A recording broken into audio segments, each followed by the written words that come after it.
Deep in the foothills of Koh-e-Noor, where the golden mist hugs the ancient trees, secrets aren't kept in vaults, they are buried in the roots of the world.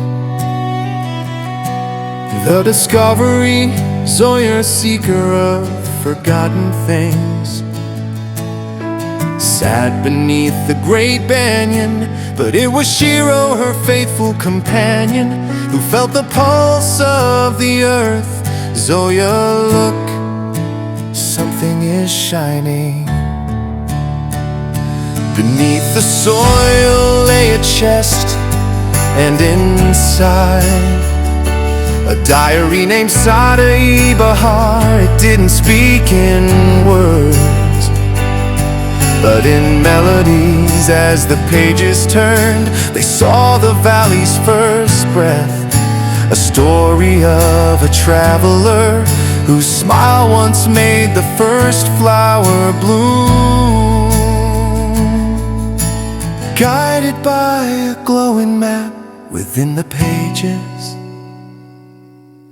they trekked through the heart of the forest, past the dancing butterflies and whispering birds. They found it, a withered silver plant, standing in lonely silence.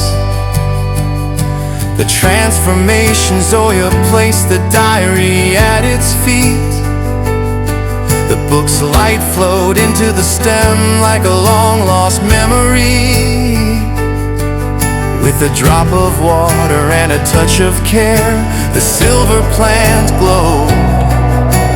Flowers erupted like stars in the dark. The diary was the plant's memory, and finally it was home.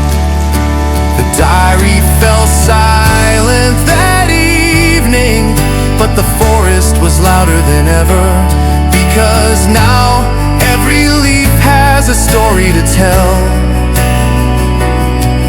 And as long as someone is there to listen, no memory is ever truly lost. If you found a mysterious diary that spoke only through emotions and images, which beautiful moment of your life would you want to record in it?